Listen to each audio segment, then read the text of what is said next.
Good morning, everyone. Good afternoon. It could be evening when you're watching this. My name is David Jacobson. Welcome to Inside the Market. Today we have a special show for you, but before we get in too deep into the show, I want to introduce you to who's participating today. I'm very excited to have a special guest and to have our very own Rich Romero. I'll introduce Rich. Rich is our technician. He's a fabricator. He's been with us for many, many years, was involved in building, creating the G program cars, as well as many other builds. And obviously we have Jim Barry. And today our special guest is Marc Zurlinden. Okay, Marc Zurlinden is from Zurlinden Gruppe out of, now I know it's Florida, Marc, but where exactly are you? Yeah, we're down here in Jacksonville now. Jacksonville, Florida. Now you guys were okay, right? You didn't get hit by this hurricane? You know, Jacksonville seems to be situated in a very fortuitous position, you know, geographically, and it's seen a lot of hurricanes just kind of go right past it, and that kind of ended up being the situation this time. So yeah, we were lucky. We saw a lot of rain, and we saw, some sea surge, but we were very fortunate compared to the rest of the state for sure. Yeah, that's fantastic. And you know what? I just happened to have bought a place down in Naples, and I picked. No, you know what? We're okay. Everyone, even the builders and all the people I spoke to, they're doing well. Their families are well. So we send our prayers down there for everyone, because I think they're still in the middle of a major assessment on really what happened. But thanks for joining us, Marc. I'm very excited to have you here. A pleasure. I'm very excited to be here. Thank you very much. You're welcome. So today we have an interesting topic. How do I know the value of a backdate, of a hot rod, of a custom build 911? And we're going to get into this, and there's no perfect way to just jump in other than to jump right in. And I think one of the things that is very, very important for us to mention is some of the price breaks, right, Jim? Because one of the things that we do when we have a car on Pcarmarket is we kind of look at it and say, okay, here's a reserve, but how does anyone, like when we put up a 964 or an early 911 or a GT3, we know quantifiably what the value is based on sales of that car. It's an easy thing for us to do. Yeah. But when you see a hot rod come in, and it's like somebody says, I want $200,000 for it. There's a little assessment that's necessary to really see the perceived value. But it seems like almost even that's a moving target today.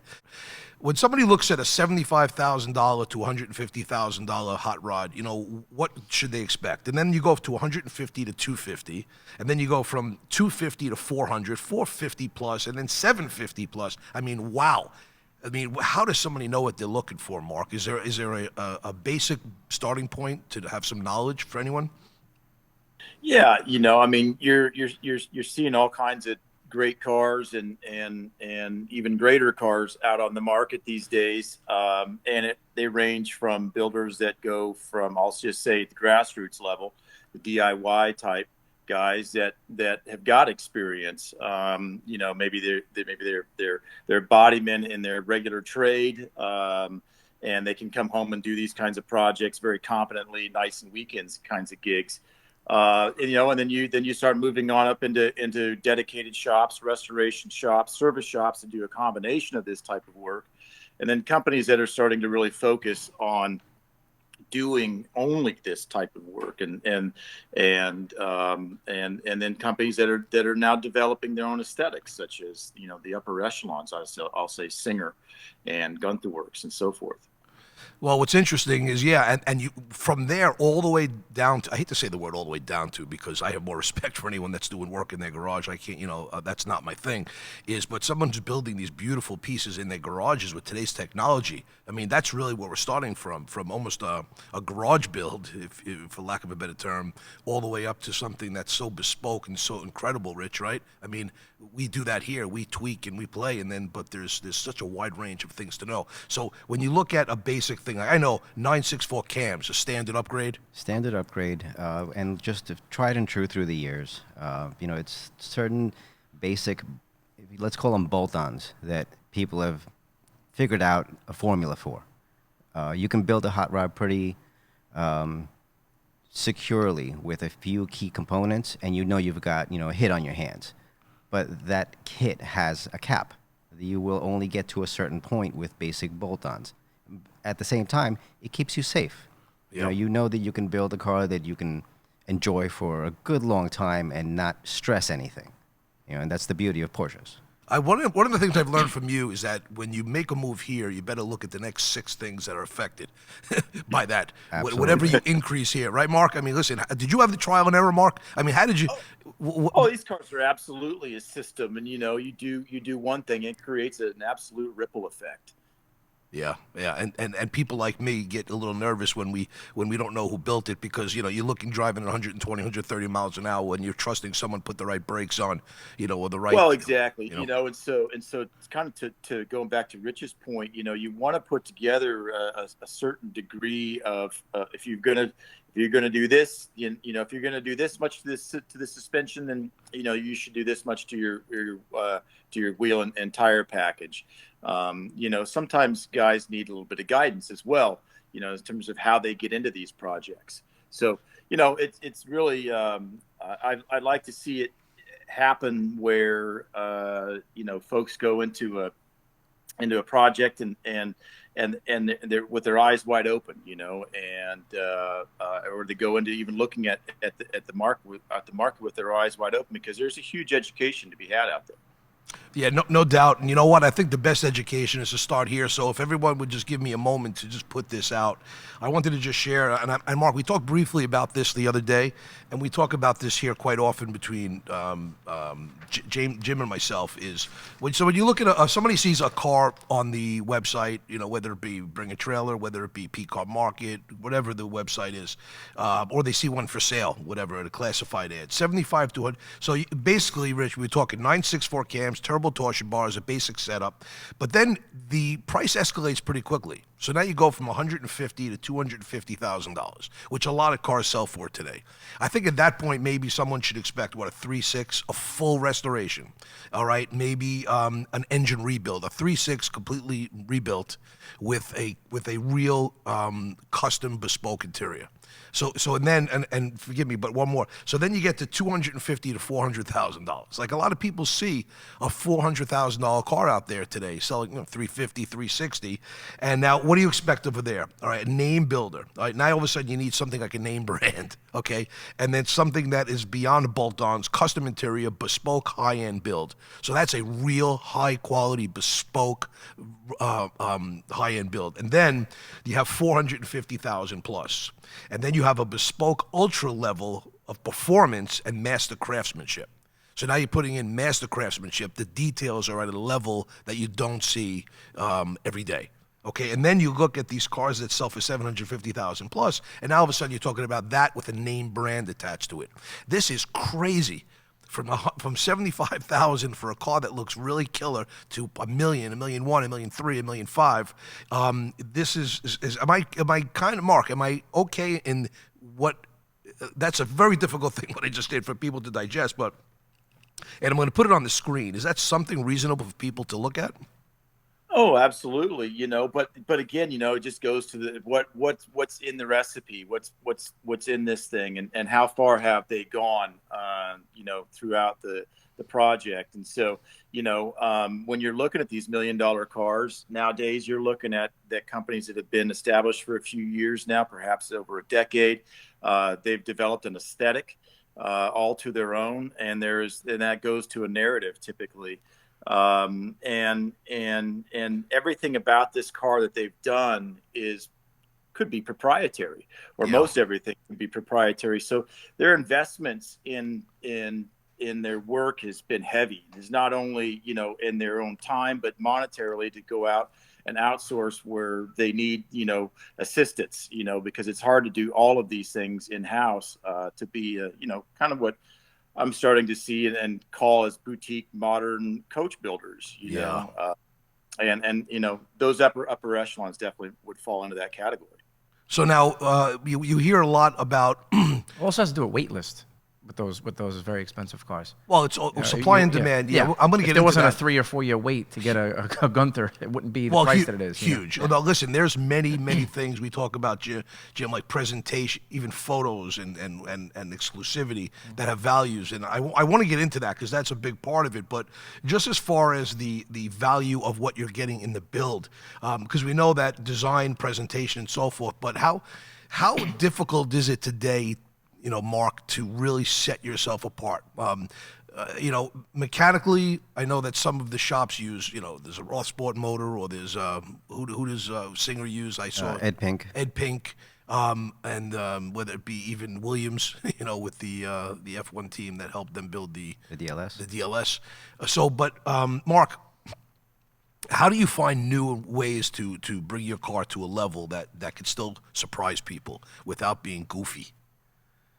Yeah, well, I think that's kind of another differentiator, and so for me, it's about building these cars to an OEM plus standard, and because they still need to be reliable. It's all too easy. Guys get on the internet and they're shopping around and they see all these great racy looking parts. Also would fit onto their street car. And it sounds great and it looks great, and it would look makes nice photographs when you're assembling the car and everything. But it's sort of beyond what you would want it to be. And so it's just about kind of finding that right medium. But for me, I'm trying to build these cars to where they're staying relevant in today's times. And oftentimes now that means we're going to electronic fuel injection. We're replacing the old CIS systems or replacing a mechanical fuel injection, carburetors, things like that. And, LED lights. We have fantastic electric air conditioning systems now that not only put out a lot more cold air, but they improve the aesthetics and the weight balance of the car. So, the market is also benefiting from a lot of very enterprising and industrious folks that are bringing some great products to us as well that help keep these cars relevant and modernized. Yeah. And I'm actually, while you were talking, I actually popped up one of your cars here, your 911S RSR backdate, the 3.6. I think it's tangerine, if I'm not mistaken.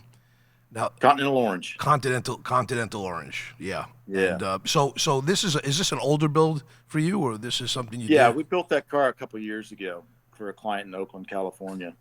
What a stunning machine. Really Thank beautiful. you. So now a car like this, one of the things that Rich and I, when we were going through some stuff, a lot of these cars don't have heat. I think we talked about the Gunther, Rich. Yeah, I'm surprised. Every once in a while we come across some hot rods, and I understand that sometimes people eliminate the AC. I get that, or they switch over to electric AC. But when people go to headers and they eliminate the heat altogether, that surprises me sometimes, because I mean, especially in the Northeast, we need to take that little bit of a chill out sometimes in the morning, or even just sometimes when you need a defroster. How about your cars, Marc? Is that something you put in all of your cars? Is it something? Yeah, I think there's been one client that insisted that he stayed with full headers without heater boxes.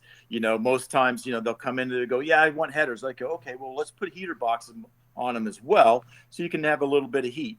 And it's usually a pretty easy discussion to have. But one guy insisted that he stay without the pure, more race car was more his theme. Yeah. And now I'm looking at, Marc, your 1999 6.4 backdate with the 3.8 that sold on Pcarmarket. This looks like next level stuff. I mean, what did you do here? That and it was for me. This was an opportunity I was given with some great folks from the Midwest, and we really kind of got to spread our wings a little bit. Not only in terms of building a 964 as a backdate, going through the car completely top to bottom, and aesthetically making it perfect in every way we could, but also getting out into some design areas where we could work on our own aesthetic. So things like the deck lid, the front bumper, the rear bumper, the rockers were all things that we built out of hand fabricated out of steel. and those are all designs that we built, right there on the car. Then that's sort of the old-fashioned way. Yeah, we're taking a look at it now. That is just that rear deck lid with those vents. I've never seen that before. That's what Yeah. that's what I mean about coming up with an idea that really is not gimmicky looking, but different.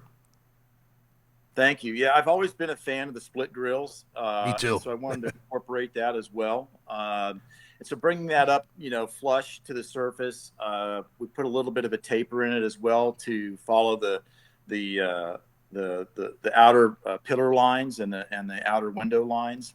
And then we use a chromoly wing strut, an airfoil shape as the grill element.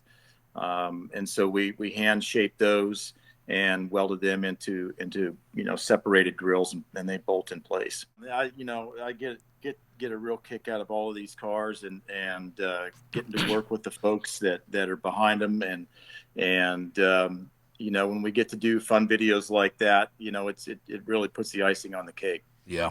So let's talk about a little bit about displacement. It seems today, or it seems like years ago, it was fine. You take a 3-liter, bore it out to a 3.2, a 3.2 to a 3.4 to a 3, with twin plug it, make it interesting. But now, everyone wants to start with a 3.6. So I guess the question I have is there something charming about a small displacement motor that really revs nicely? Oh, absolutely. In fact, we're talking to one client right now that we might put together a spec that is a lot along the lines of one of my most favorite cars I built a number of years ago, which was a light ivory 71T, 2.8 RS spec engine in it, single plug, but we put EFI on it. And a little bit better cams, and that thing made 240 horsepower. It was, I think it weighed 2,300 pounds. It was a very lightweight car. We put a lightweight carpet kit in it, aluminum hood and deck lid on it, and it was just a very simplified car. So we were able to strip a lot of weight out of it, put a close ratio 911 gearbox in it. Kept it narrow body. We had 6s in the front, 7s in the back, and what a little ripper. So much fun to drive. No, didn't have the big torque, and barreling down the highway at 120 plus miles an hour and still gaining speed. It wasn't that car. This car was much more lighter under your fingertips, and it was a good up to 100-mile-an-hour car, I'll say. Yeah. It's funny. I have a CB750. It's an old Honda. The old original car bikes that came out, and that bike, all out.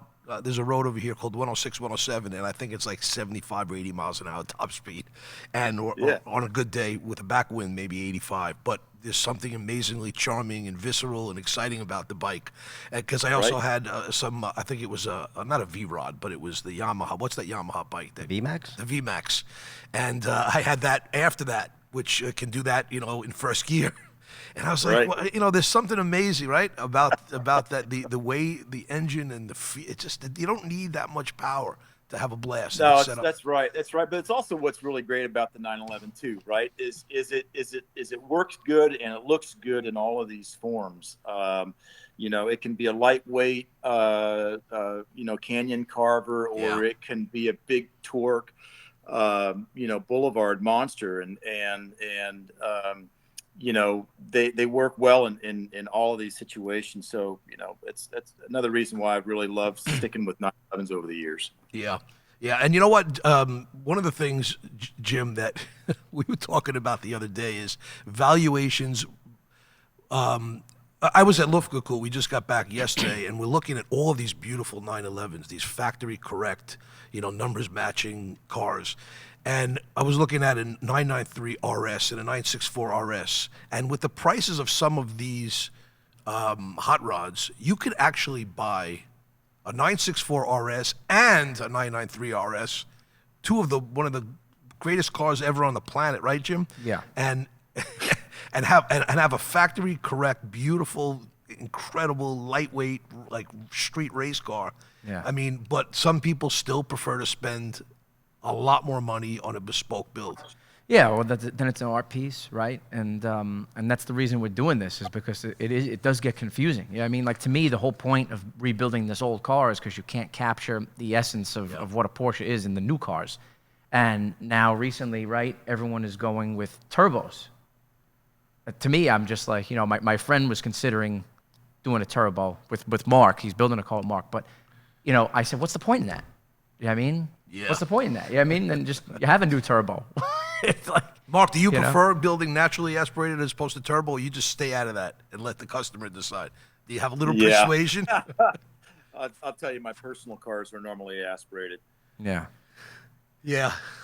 But I mean, listen, if you have, you know, the one time I got to drive in Germany, and, you know, you're on the Autobahn doing, say, 100 in the rain, and you need to pass somebody and gain another 50 miles an hour, that's where that all-wheel drive 650 horsepower car, that's what it's built for. But for what we're doing here, I mean, you know, it's a nice bragging, right? It's a nice novelty. I mean, looking at the engine on that Gunther we saw at the bridge was just like, wow, what a masterpiece. Unbelievable. Yeah, I mean, but, you know, for usability, like that was the reason G Program started, right? You wanted to get a car that you could drive because, you know, you're afraid to drive, you know, $1 million RS in the street and someone back into it, like happened to Jerry Seinfeld. So now we're going back up to this again. You know what I mean? They're not drivable when you start putting all that power in them. I know, and I also have a hard time. Listen, you know, Marc doesn't need me to, you know, to tout how amazing his or other products of his level are. There'll always be buyers for it. But you know, when I think of a 993 RS, we have one. I'm not staring at it. It's downstairs, but a 993 RS, and I look at that car, and I look at the price, and then I look at like a Singer selling for $1.2 million. It's hard to wrap my head around it. I know. Well, that's why I'm intrigued. The car he's building now, that 993 with the 4-liter, that car is very intriguing to me because I feel like that's what a 993 RS is. But you know, everything's brought up a notch. You know, do you agree, Marc, with that? You know what I'm saying? Oh, absolutely. Or am I overselling this white car that you're building? Yeah, exactly. You know, we're you know, it's easy to get to the same performance levels. You know, I think really what the differentiator is are the aesthetics. It's the artwork. It's the rebranding of, you know, what, you know, typically the narrative is, you know, what the factory might have done, right? It sort of like begins where they've gone with it. And so, you know, it's a little bit of fantasy for the customer, you know, like, okay, this is a sort of a dreamland that we could have done. And, you know, with the ability to reconstruct these things in such a precise and artistic ways nowadays, you know, with the carbon fiber, especially, you know, it's easy for us to kind of go into those worlds of what the factory might have done without the cost of metal stamps, you know, to create a new bodywork and that sort of thing. So, you know, for us to you know, whether it's Singer or Gunther Works or myself to go off and, you know, it's our opportunity to create a new art basically on that same recognized platform. Yeah, no doubt, and also, yeah. Well, it's just and I think it's that art that people are really buying, you know. Yeah, 100%. Yeah, it starts there. I mean, listen, when you're seeing, because it's that same RS, you know, from a technical standpoint, it's better probably than what the factory, if you were to compare it to, say, an RS of the day, right? A 90s to 95 to a 98, whether it's 964 or 993 RS, you know, these cars are basically built to that spec and better.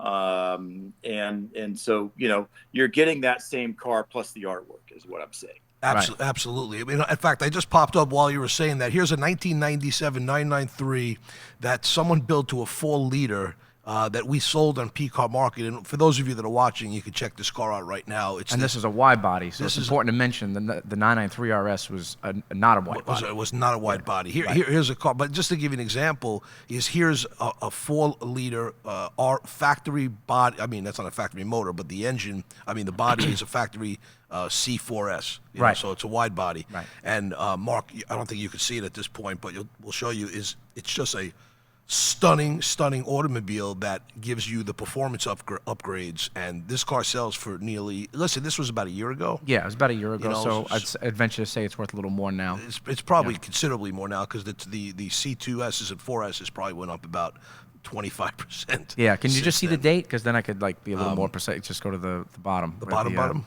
All the way in the bottom? Stop. There you go. So it was at the very end of 21. So yeah, not like tremendous. This was starting. This is when it was This starting. is when it started to go up. Yeah. Okay, yeah. But you could take a look. Just an absolute gorgeous automobile. And one of the things that this is a perfect segue into this, Mark, is weight. So you keep your cars. We were talking before to roughly about 2,700, 26. Wait, before you go on to the weight, that's what? important to note that when people are trying to sell their modified 911s, they think, oh, I put this into it, so I'm going to get that back. No. That guy did all the right stuff. Oh, this car Yeah. here. Like he basically made all RS parts, like visually, 4-liter motor. You know what I mean? There wasn't like wacky stuff on there that people wouldn't want. You know what I mean? So that was, and this was more of like an RS tribute, like to modern standards versus like some of the cars Marc's building are real art pieces now. Well, you'd probably rather have this than a new one. If you're into performance, obviously this car is going to outperform a factory. That's what I'm saying. 993 RS, Yeah. clearly, and have the same look. Look at that! What a gorgeous car, man. Yeah. I remember when this sold, we were like drooling over it. I know it's incredible. Stunning car. But okay. But thanks for adding that, Jim. But as far as the weight, Mark, so these cars seems to range, between Gunther and Singer, and the factory cars. They're all around 2,700 pounds, ironically. Is that kind of where you land? Yeah. When we can go into that level of a build, exactly.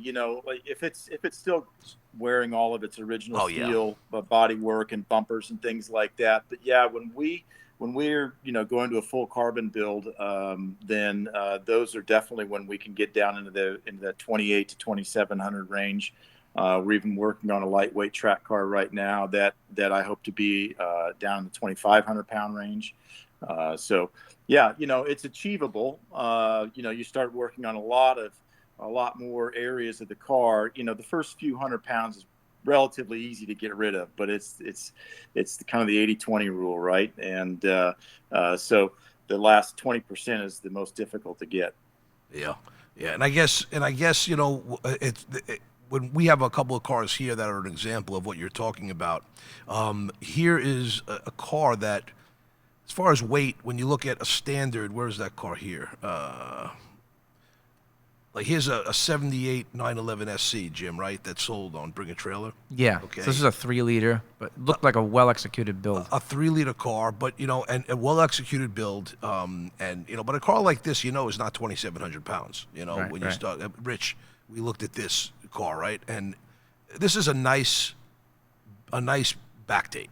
It's a nice back date. It's a nice culmination of parts, and this is one of those vehicles that somebody did their homework. They invested heavily into some key components that they know would add value to the car, and the aesthetics are, stunning. You can't go wrong with what they put together here. They picked the right color. Everything, the color, the interior, the suspension setup, the drivetrain. They didn't really give up anything anywhere. But here again surprises me. Other than heat, straight headers. Well, he does have a Florida plate on it, so maybe that's why he. Yeah, well, some people don't need heat. It's like buying a 2-wheel drive pickup truck in New York. That's insane. But if you buy one in Florida, it's really all you need. That's a whole podcast. Why even make a pickup truck with 2-wheel drive? Why build it? It's a pickup truck. Why would you build that? Why would you build it 2-wheel drive? Yeah. What if you need Because with the 4-wheel drive, you could turn it into 2-wheel drive. Because why spend the money? Why have the because when you go to sell it now, you got to sell it in one state or 2 states. That's true. Yeah. That's true. Resale value wise, but you're also paying less for it. But they need to offer both.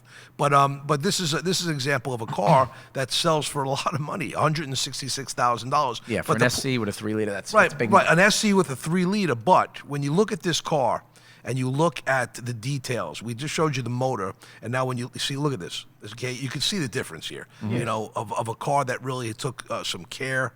So, they really looked at every bit of detail. I'm trying to show you the interior. Well, I think a premium was paid. Even on the seats over here. Okay. I like those Shieldman seats. They're cool. But look, this is very tidy, nicely done, nice trim. And then you compare that to a car like this, right? No, not that. But the Excuse me, we actually are all over the place over here. There you go. So here's a 3.6 liter 78 Mark. I'm showing that you can't see right now. This is a car that somebody threw a 3.6 in, okay, just to grab the attention of obviously buyers. But look at the difference. You know, the interior, you can see they bought some seats, popped them in there.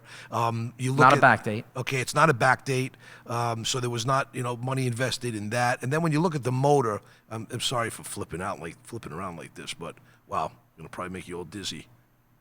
Like a lot of pictures here. Okay, but again, this car got a lot of views. The car got a lot of love, and the car sold for $88,000. But here's why. Look at the difference.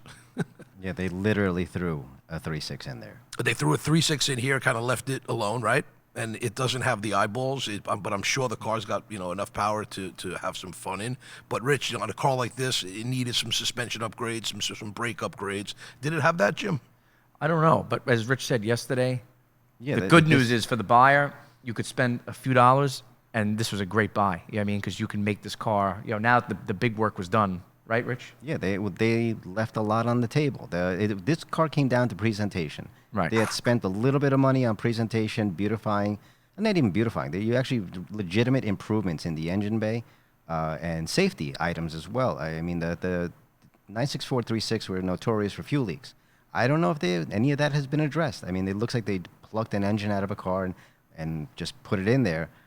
There are some safety things that need to be addressed. So now you know why we love Rich so much. When the car shows up for a PPI, he's very, very, very. I wouldn't buy this car. It needs $500 worth of work. He's the best, Mark. But like I said, and I'm showing these cars to really show everyone here that look what you talk. Here's an $88,000 car that what I do is when I see a car that the guys put up, I look at it and I get an immediate reaction to it. And that car for $88,000, I was like, that's cool looking, man. The anodized wheels, nice little cool trim on it. And then you start digging deep. It's not a $150,000 car, but people can have fun with that. But that's the confusion here. That car possibly could have done $25,000, $30,000 more if the pictures were different. Mark, that's the presentation on that car would have done 20,000 more with the right photos, we believe. Absolutely. Presentation's everything, right? And your first impression is everything. And you're sending the wrong message if you're not really showing the car right. And yeah, you can leave a lot of money on the table, unfortunately. Well, guys like you know how to present cars because you actually build them and you want people to see them. I'm showing the Singer that's live right now on Pcarmarket. I mean, look at these photos. Look at these photos. I mean, but you know what? It's like putting a Mona Lisa, putting a beautiful piece of artwork. You're not going to throw it in somebody's garage and have a rag over it and pull it up and say, check this out. It's what's behind it, the surroundings, the less distractions. And when you do a in fact, it's funny. The gentleman put up a video yesterday, Mark, of this car. I don't know if you follow this car at all, but people were giving him a hard time because Singer gave him this beautiful set of pictures, and the car's brand new. I mean, it's 100 miles on it. But at the end of the listing, he put these videos up of him in the garage using his iPhone or whatever, and it looks very amateur and very real. It's very honest and real. The car's gorgeous. The car's perfect. It showed the condition, but somebody actually said, you really need to change that and put a nicer video to go with the Singer beautiful pictures. There's somebody being honest. They were affected. They were affected by the fact that he did that. Yeah, and he just did it just to show that the car was in the same condition of when it was shot. Yeah. He did perfect. Yeah, the car looks like it, but if you look at it, you'll get a kick out of it. And I don't agree. I mean, I don't disagree with the seller. I mean, I'm sorry, the commenter, because he's right. The video should have been better. But I'm also like, hey, you could see that it's showing that the car's brand new and perfect. So why make that comment? But it just shows you people want to see you go all the way with your presentation when you're selling a car of this caliber. That's right, and even then they'll judge you. I think we do a pretty good job with our videos, and but we have a style to the way we do our videos. Yet we've had some people that are saying, hey, ditch all that music, and all we want to do is hear the car.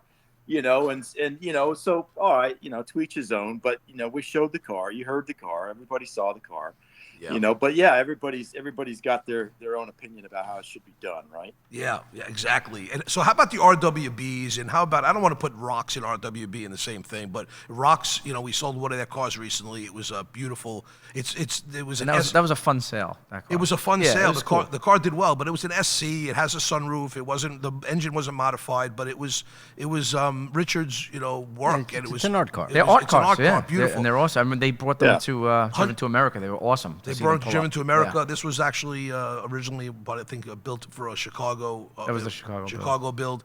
But the car sells for like $135,000, and to me, it was all about it being an art car. There was really nothing else about it. So that's a major premium, for a car like that. And even RWBs. What's your take on that, Marc? On that world of just people buying for the passion and the love of the look, or the exclusivity, or the one-off? Well, I love that world. That's the world I live in, basically, RWBs and rocks and we've got a number of designs coming out of Europe now. There's another shop down in Southern Florida looks like they're putting out some neat stuff.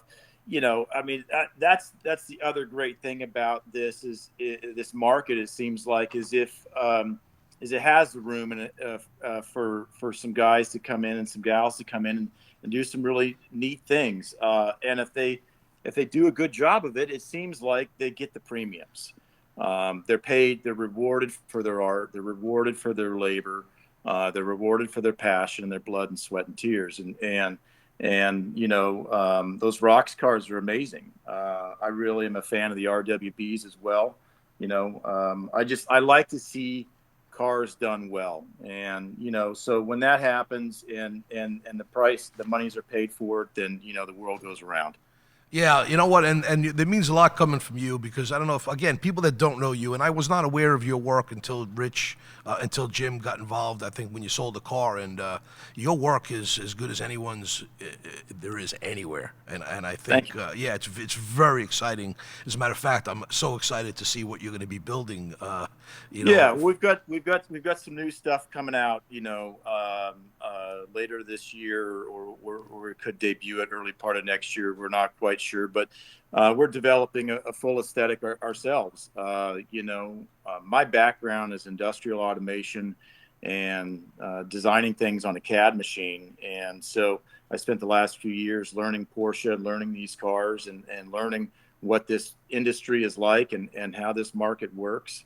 But now I'm starting to apply a lot of the things that I used to do in terms of CAD design to CNC tool making to actual part production. Yeah. And we're going to go into full carbon production here real soon, and develop the Gruppe into a brand that I hope will be revered among the best out there. That's what it takes, though, Marc. It takes somebody with taking their experience and their past and their creativity and kind of putting something together that everyone has not quite seen before. Just a little bit of a different spice to it. Because, listen, there's so many things that are amazing out there today. Sometimes your head, is like, what's the next move? But, again, I saw some of your designs, and I think everyone's in for a really nice surprise that you can have another perspective of this amazing vehicle.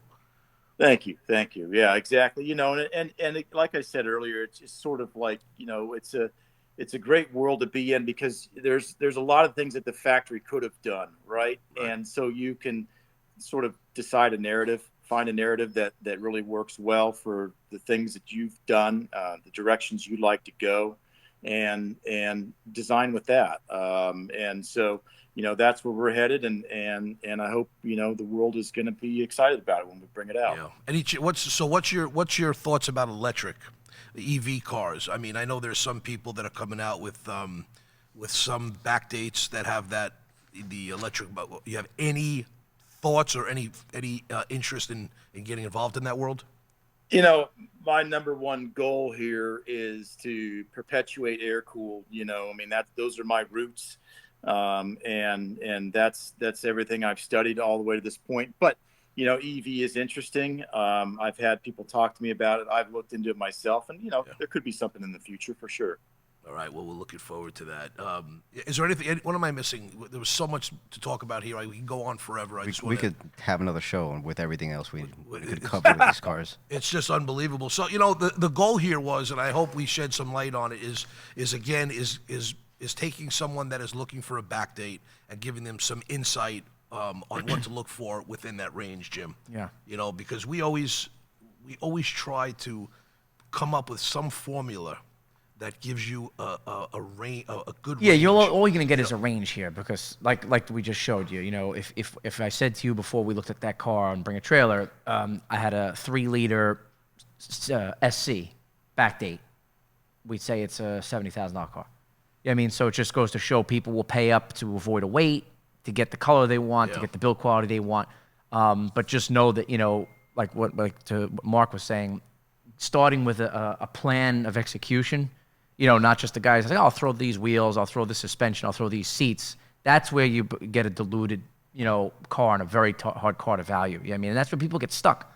A lot of people do overpay for things. And as Richard was saying earlier, like it's beyond just the spec, right? Yeah, okay, it's got a 3.6 engine in it, but what's the background on that 3.6 motor? Right. And really, what else has been done to it? And so, buyers are smart, and I think that's why you saw that because they know, okay, yeah, it's a 3.6, but what else can you tell me about that 3.6?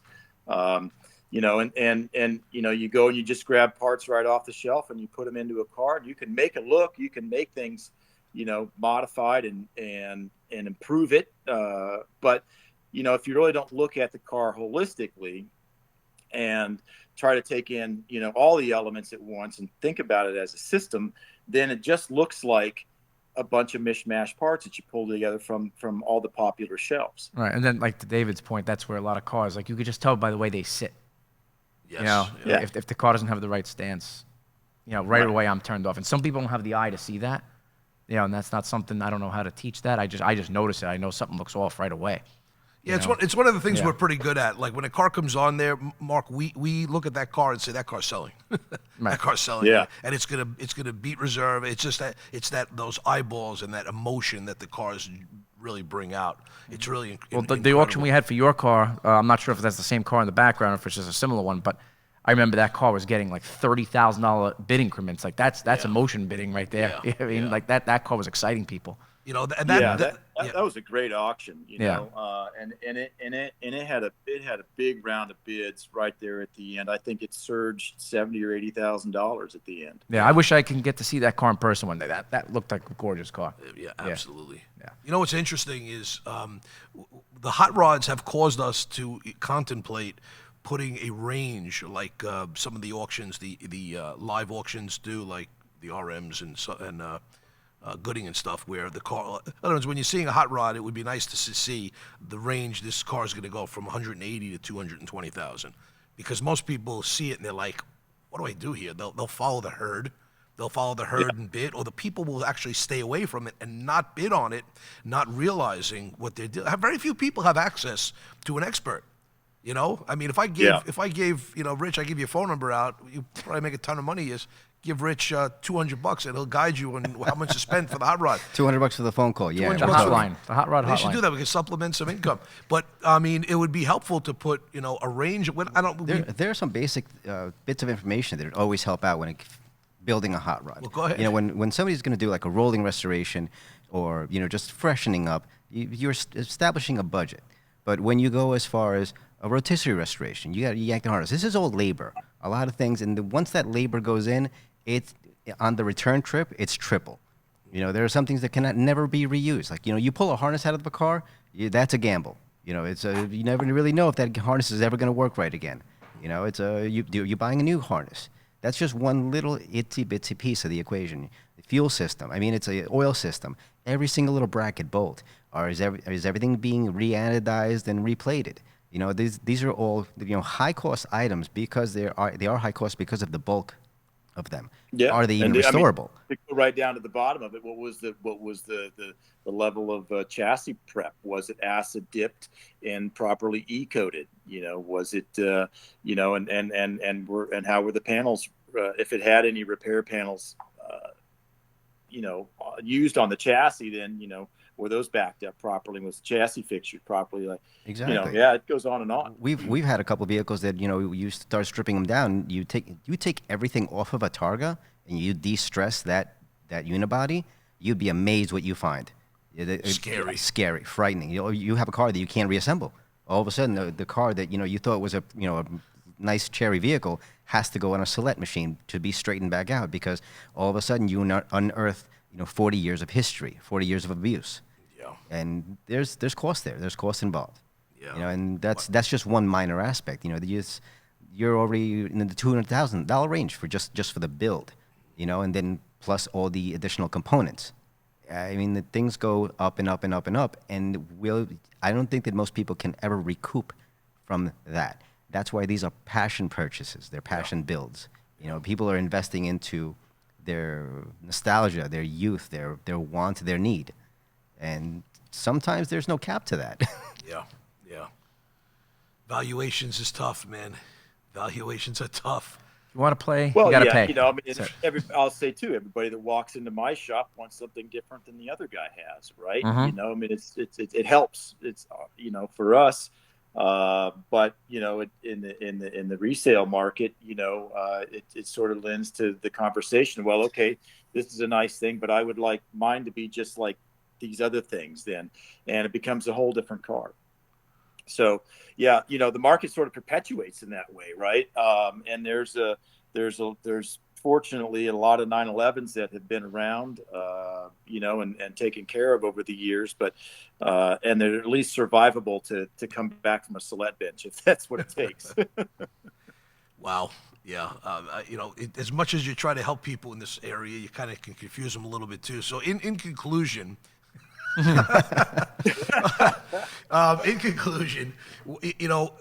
again, just in a nutshell, it's the first thing. Questions.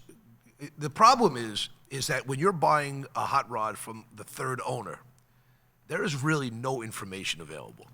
You know what I mean? That, right? There's really no information. There's a lot of trust going on there. If I'm buying a car from Marc, go ahead. Hopefully there's, it started where there was a restoration binder, right? There was a production of pictures and a receipt or book of receipts, list of how this thing was built, that sort of thing. And hopefully the ownership passed that along. Now, what might have happened during their ownership, you may not know about. Yeah. Yeah, but you want to know something, Marc? I find that very few I'm not talking about at your level. I mean, then you're documenting everything that's happening. But Jim, am I right? Very few of these cars have restoration pictures. I know. It's Isn't it unbelievable. amazing? It's I mean, there is a level when they're there. Don't get me wrong. I mean, Sure. when we were doing G program, everything was documented. The build that we're doing now, which I'm looking forward for one day for you to see our car, Marc. I think you'll get a kick out of it. Me too. It's but other than those higher end builds, it's so hard to get photos. And man, oh man, would that make someone comfortable to see that car stripped and how stripped down it was. Was it sympathetically restored? Was it just lipstick on a pig? I mean, it's very, my heart goes out, or I really sympathize with the people trying to buy cars of the mid-range price hot rods. I think that there is some type of need to ask questions. Because and also they'll probably bid more, and the car will get its fair due if people knew how special the car was. Absolutely. You know what I mean? So there's also the other side. Some cars will stop at 150 grand. When we look at the car, I mean, that car should have done 2.25. But there was just a lack of history with the vehicle. Anyway, we can go on and on and on. But I wanted to, again, Marc, thank you so much. You're welcome. Thank you, guys. Yeah, and everyone, I suggest you going over to Marc's website, please. It's Zurlinden Gruppe, .com. .com. That's All right. We'll put the web address up there. You're in for a treat, even if it's above your budget. You can at least drool a little bit, like a lot like we do. And Rich, thank you. Pleasure. Okay, Jim, as always, thank you very much. course. We know that you have an opportunity to watch anything on YouTube, and taking the time to watch our show is greatly appreciated. So thank you for watching. Check out Pcarmarket. We have some incredible products on there right now up for auction. Not just cars, but we have the Singer, we have the GT2 RS, we have the Lamborghini. We have some really cool stuff on there. But also don't forget about the parts and signs. We have a beautiful Porsche dealership sign up there now.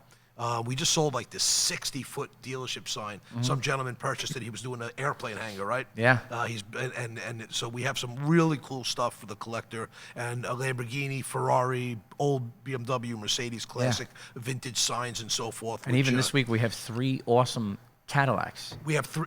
Go figure. We became a Cadillac. And they're getting a ton of action. Wow. Mark, I'm not joking. Wow. You know, we had One of them has like 26 miles on it or something like that. A Yeah. 1976 DeVille. I mean, like, cool. We have all of a sudden a treasure trove of cool, low mileage vintage Cadillacs. Go figure, man. Yeah. Go figure. They all have air cooled 911 motors, which makes them very. I'm kidding. I'm kidding.